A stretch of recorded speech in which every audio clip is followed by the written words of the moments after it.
Here's the truth. Knowing a tool doesn't mean we're going to use it. Today, I'm going to help you bridge the gap between knowing a tool and implementing it so it becomes a habit. You've taught your child the tool, you've modeled it, but when the moment comes for them to use it on their own, nothing. They melt down instead of breathing. They walk away instead of using the strategy. And you're left wondering, do they even listen to me? Why am I giving them these tools, these resources, these skills if they're just going to revert back to old habits and not use them? Just because your child knows that how they control their breath will allow their racing thoughts to slow down and they will feel better so much quicker doesn't mean they're going to go into those breaths right away. It's human nature.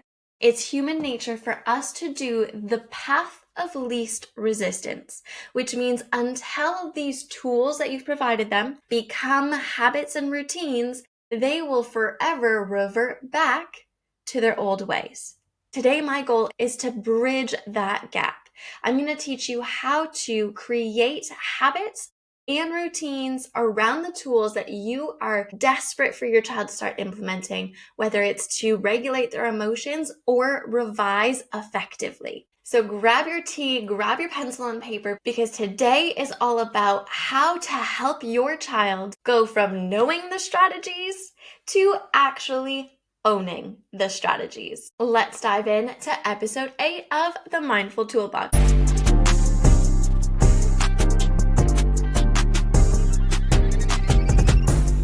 Before we go any further, I just want to thank you for being part of this 8-episode journey. I'm so grateful for you. If this is your first time with us, make sure you scroll back into our history. We have 7 other episodes of season 1 and 10 other episodes in season 0.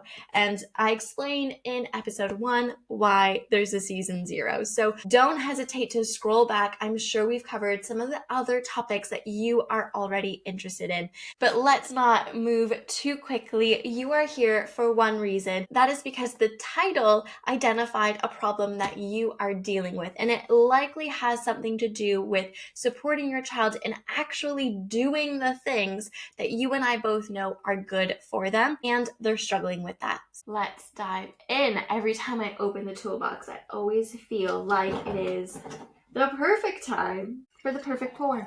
I'm so excited. Okay. Are you a tea? Are you a coffee person? A matcha person? Like I said, we're going to talk about one of my students. Her name is Zoe. Well, for the purpose of this video, her name is Zoe. When we started working together, I think it was 3 or 4 years ago, she was in year 8. And we met because she wasn't attaining mainstream school. So due to the mental health, her neurodivergence, the atmosphere of the school, she was actually accessing education through an alternative provision provider, us, which basically meant that we were able to provide her with full-time education, but in a neutral setting, in a one-to-one scenario, because one of her main needs was a clear separation between home and school, which makes a lot of sense, right? She just didn't want to have that same headspace of being in that academic world while she was in her safe place, which is at home. So when we first started I'm not going to lie, it was a little rocky. We had to build trust. She had been removed from an education system that didn't support her, and therefore there was a huge misunderstanding between what it meant to be educated and what it meant to feel very othered and ridiculed and judged for not being able to think in a same pattern that someone else wanted. And so there was lots of rebuilding of trust that needed to happen. But slowly, we were able to break down some of those barriers. So instead of being selectively mute, we started answering questions out loud. Instead of going into complete freeze mode whenever there was independent work that was introduced, we were able to slowly approach questions that may be a little bit outside of the comfort zone. And instead of calling in sick because she didn't want to attend lessons, her attendance grew to 91%, which if we compared it to what she was doing in the classroom, which I believe was less than 40%, that's a huge jump, which just goes to show that once we have the foundation of understanding emotions and regulating our emotions in a safe place to explore feeling like you're not good at something, that's when things start to build momentum. So we got to a point, it's like the natural next step of introducing homework. Now, I don't love homework. It's not one of my must-have implementations when I'm working with students one-on-one. However, when we're working with students who need to build confidence, resilience, organizational skills, homework is actually a really good way of doing that because it allows for them to independently explore a topic. So myself and Zoe, we got to that point where homework made sense. Unfortunately, it unraveled so much of our progress. And I'll tell you why. And maybe this is exactly what your child does as well. And so we're going to unpick this a little bit later as to like why it happens and how we can support them to implement the tools that we've been talking about through the last 7 episodes. But what this child would do, what Zoe would do, she would get her homework, let's say, on a Tuesday, and it wouldn't be due until the following Tuesday. Well, Zoe would wait until Sunday or Monday night before she would even look at her homework. And then she would look at it, and because she was already anxious because of the time crunch, the anxiety created more pressure when she looked at the content. And instead of being able to identify, oh, this looks familiar in a calm, cool, collected brain space, she would instead see something and immediately go into freeze mode. And that created such overwhelm and anxiety. And because it was a weekly occurrence, it became something that created a habit of worry. Has anyone heard of the Sunday scaries? This is essentially what happens with the Sunday scaries. She knew that something needed to be done. And so come Thursday, come Friday, when everyone else is celebrating and excited because it's the weekend, no, Zoe would start thinking and ruminating about the fact that she has homework, but because she has homework, she didn't want to look at it because then it would make her nervous, and she would push it off, push it off, push it off. Procrastinate, procrastinate, procrastinate. Does your child do this? This emotional dysregulation caused a huge dent in the confidence that we had been previously building. So what happened here? Like, let's unpick this a little bit because it's a topic that many of our families share. So here's what I noticed. 1, Zoe still believed that her success was tied to my presence. Because I was the one who was in the classroom with her doing her sessions, and she was gaining momentum and seeing progress, because she's never had someone boost her confidence and help her see her capability, the moment that she started to have success, she attributed it to myself, to me being there, because it's the only thing that's different. 2, she didn't yet understand the brain and how, when we go into fight, flight, and freeze, how that creates those rushing thoughts, how physiologically she could feel ill. She didn't quite understand anxiety and how it impacted things just yet. So she fell victim to all of that emotional dysregulation. 3, despite having huge leaps and bounds of progress academically, emotionally, in terms of the trust that we were building, her resilience muscle, her ability to sit in the discomfort of not knowing something right away, needing to try and work through problems independently, it just wasn't developed yet to the level that was necessary for her to go away and do something independently. And ultimately, the importance of spaced repetition, revisiting something in between our lessons, the importance of that kind of approach, that revision memory hack, it hadn't been explained to her. So why she was doing homework didn't really feel like it was a benefit Instead, it felt like a punishment, which meant that something that should have been a step in building independent confidence and growth actually became a trigger for shutdown. And the thing is that this isn't unique to Zoe. You may be here listening thinking, my goodness, my child does the same thing. They procrastinate as well. They ask for help. They want me to sit beside them when they do their homework, even when they know what to do. It's essentially a list of the same roadblocks that is stopping your child from completing an independent task, completing their homework, a project, from wanting to go to a tryout or to a club independently. I feel a little nasally today. So I'd love to know in the comment section, I would love to know, does this resonate with you? Is your child one of these individuals who really struggles with independent tasks, really struggles with being able to start something, being able to sit in the discomfort of not knowing the answer right away? Because if this is your child, then today's episode will be such a game changer. And I'm really excited to dig into the toolbox. But if it's not your child, I'm wondering if Jake's success actually makes more sense for you. Now, I've mentioned Jake on this podcast before. Jake is the student that would get really emotionally dysregulated in our math lessons, right? So we would approach something difficult and he would get so angry and upset. He would leave the room. He would cry. There would be so much resistance to doing something that felt a little bit uncertain or new to him. And this student and I, while I was teaching him, I realized, look, this child does not need more multiplication. He doesn't need more revision on skills. What he needs is a baseline understanding of the learning cycle, of knowing what it means to feel the frustration and not let it take control. And this may be more in alignment with what your child is feeling. If they have big emotions to doing things that feel new, then the wave theory might help them. When we started working together, Jake and he was, I believe, year 5, year 6.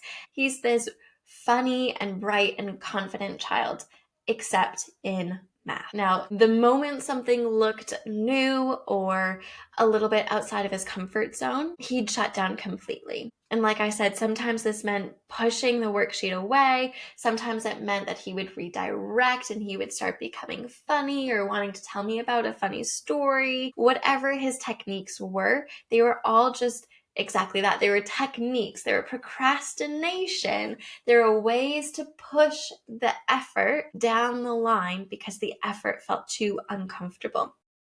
And the really beautiful thing, I think, is that as I saw Jake go through this volcanic eruption when things got really difficult, I started to notice that it was emotional dysregulation. It was the inability to calm himself down when things felt difficult.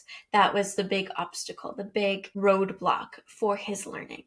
And so together, we actually came up with this method, and we called it riding the wave. And it essentially explains that emotions are like waves. They rise, they peak, they crash, and then they float away. And yeah, they may keep coming back, but if we understand how to surf those waves, how to work with them so they don't overpower and, I don't even know how to say it, but sink our battleship.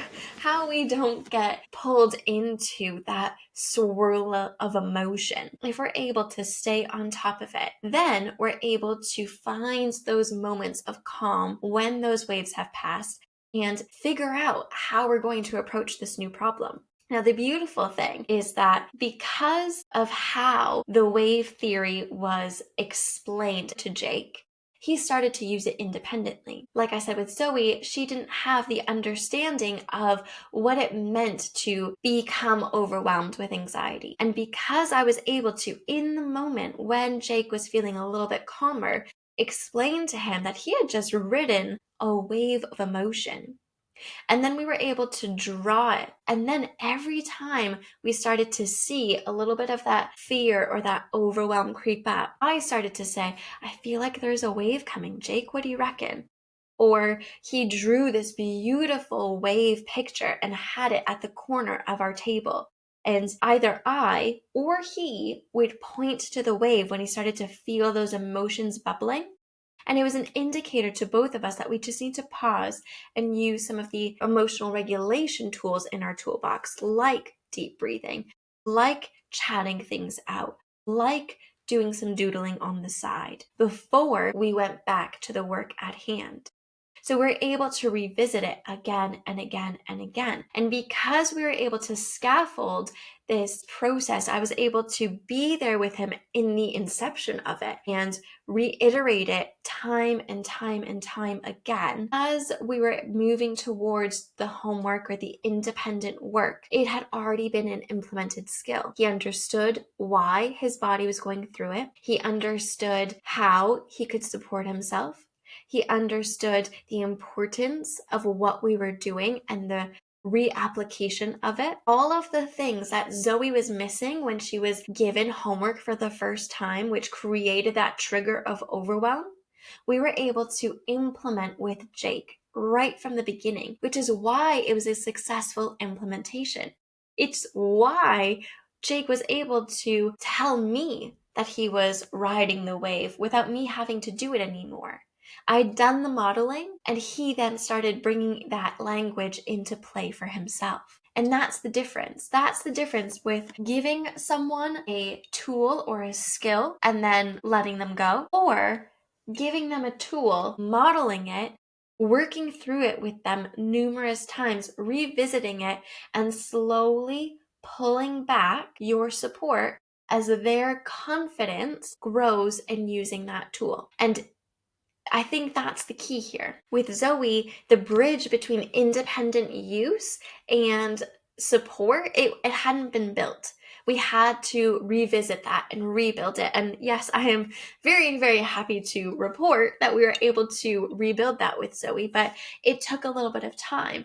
And the reason why I'm sharing something that is quite vulnerable as an educator, as a business owner, as the head tutor of 2 companies, is to share that we don't always get something right, but it doesn't mean that we can't get curious and then revisit it and fix it and find ways to actively support that student towards their successful journey. So if you're sitting there and you're thinking to yourself, oh my goodness, this is my family. Like, these are my students. These are my children. These are the things that we struggle with. We have homework battles. We've got big blowouts around doing things that they don't want to do. And I've just never really understood why. It's because the gap between the skill that you're giving them and where they are, it's too wide. That's why there's all of this turmoil. So a couple things to keep in mind, like a checklist for yourself. When we have behavior, remember, behavior is a clue. So when we have resistance to doing something, here are a couple of things I want you to consider. One is the gap between you being there and them doing it by themselves. It's too big. 2, they don't understand what's happening in their brain and their body. Now, what I mean by this is when they have these really big feelings or these really big waves, they don't understand that they're emotions. They don't understand how to regulate those emotions. So going back to helping them build that toolbox of emotional regulation is really important. Something else to consider is maybe they didn't have enough of a safe space to explore and practice and build resilience that is required for them to do what you've asked them to do. Or lastly, something for you to consider when there's a little bit of hesitation in a child accomplishing a task that you've already shown them how to do is that they don't see the point of the tool. So if I tell a child, okay, so whenever you get anxious, do 5 big deep breaths. Well, if they don't understand the point, if they don't see how breathing is the quickest way to reset the rest and relaxation system in their body, if they don't understand that, they're not going to take those breaths. So we need to teach it to them. But the good news is all of those things on your checklist, they're fixable. They're so fixable. So that's what I want to share with you. That is what we are opening up our toolbox for today. Make sure you have your pencil and your paper, because this is where we're talking about 3 phases of building a habit into a routine, something that is going to stick. Phase 1 is the introductory phase. What you're going to do is co-name it. Give them a little bit of ownership, a little bit of buy-in from the beginning by being like, I've heard or I've seen this thing on Instagram, talk their language.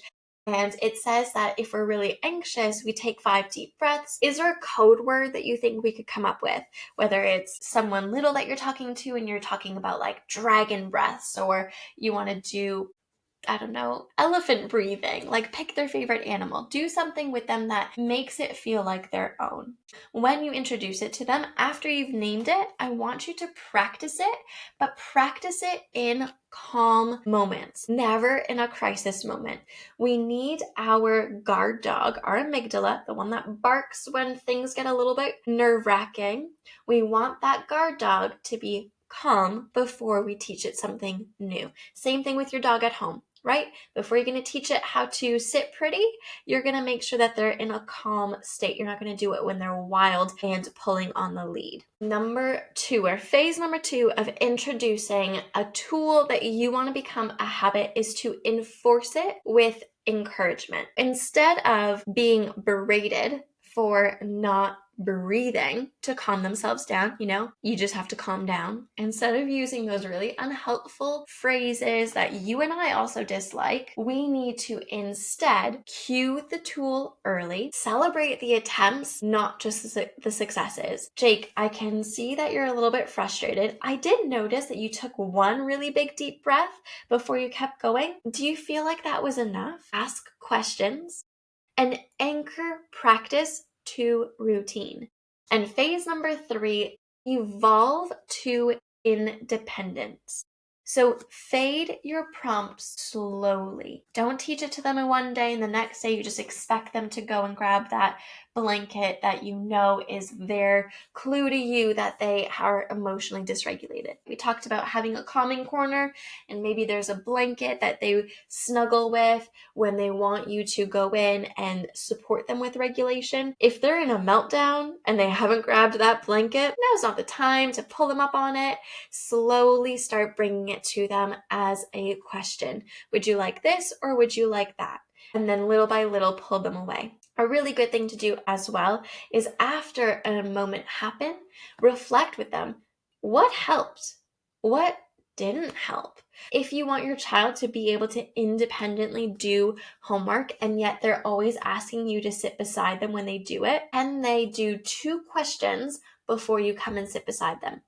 Then can they do 3? And then 4, then their whole homework before you check it over. When you move through these phases, you're teaching your child that they can be their own problem solver, that they don't have to rely on you. And that not only supports them in their development, their independence, their growth, but it will alleviate and free up so much of your emotional bandwidth and time as well. And I know some of you in the back are thinking, that's all well and good for a perfectly positioned, perfectly created family, but my child is stubborn. My child is not going to want to do that. My child is different.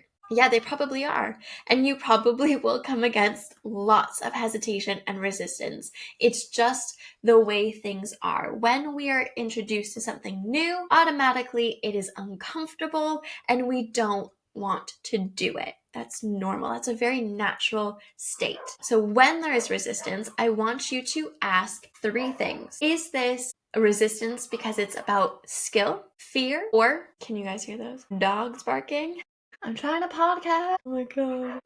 So if your child does resist, I want you to ask yourself these 3 things. Is the resistance because of the skill itself? Is the resistance because of fear? Or is the resistance to use and implement this skill that you know is going to help because they lack buy-in? If it's skill, bridge the gap by teaching it more and more and more. If it's fear, fear needs safety and trust. So go through emotional regulation. Go through building a space where failure is celebrated because it means that they're trying. Or if there's a lack of buy-in, it needs purpose. Your child needs to understand why they're doing something. It's not good enough just to tell them to do it. They need an explanation. And remember, throughout this whole process, your calm matters. So if you're dysregulated and you're frustrated with them for not using and implementing these tools that you and I both know will change their lives for the better, if you're dysregulated for this, they're going to pick up on that instantaneously.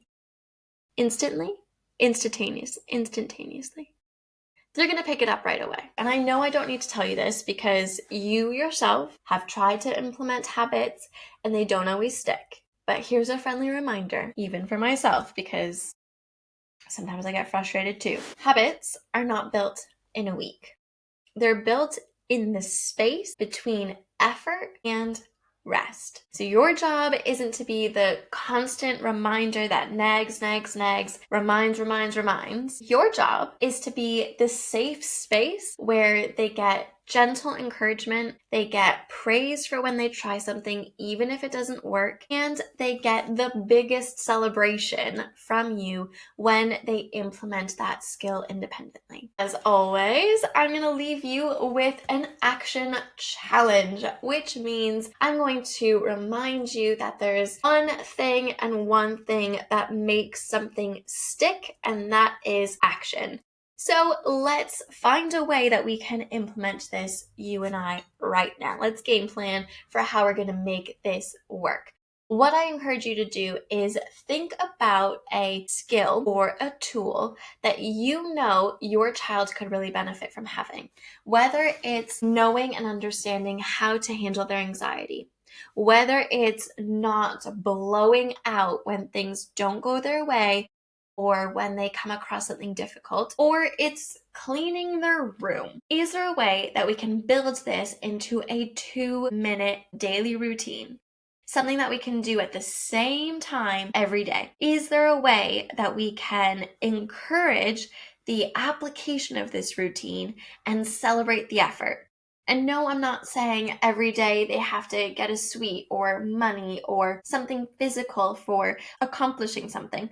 They can, if that's your vibe, but celebrating, just having an extra moment of verbal affirmation for doing the thing. And then at the end of the week, when you have your family meeting, can you publicly praise them in front of everyone? Can you take time to publicly praise everyone for the small action that they're putting into place? Because remember, our family meetings are a great way to showcase the unit progressing, the unit finding flow and rhythm and growth. Okay, so that is us wrapping up episode 8 of the Mindful Toolbox podcast. I'm Sarah Lynn. I'm so grateful that you're here. Remember to check back in 2 weeks' time. That's right. Set your calendar reminder. We're back here in 2 Thursdays to talk about back to school routines. We have autumn knocking on our doors and school is right around the corner, which means lots of big transitions. We're going to be talking about routines, separation anxiety, social re-entry, and ultimately how to help your child walk into September with their head held high. Don't forget, if you'd like to have the habit tracker that helps you bring in our action challenge for this week, you can head down to our show notes if you're listening on any of your favorite podcast providers, and it will be there for you, or you can drop into our YouTube description and you can find it there as well. And don't forget, if this episode has helped you or allowed you to feel a little bit more seen in your own journey with your child, please send it to another family that you think could really use this support, because I know you and I are not the only ones struggling through this. Hit the subscribe button and I will see you in the comments down below. Thank you so much for joining us, and we'll see you in 2 weeks' time. Cheers! Boom, boom. Hey, episode 8 is done.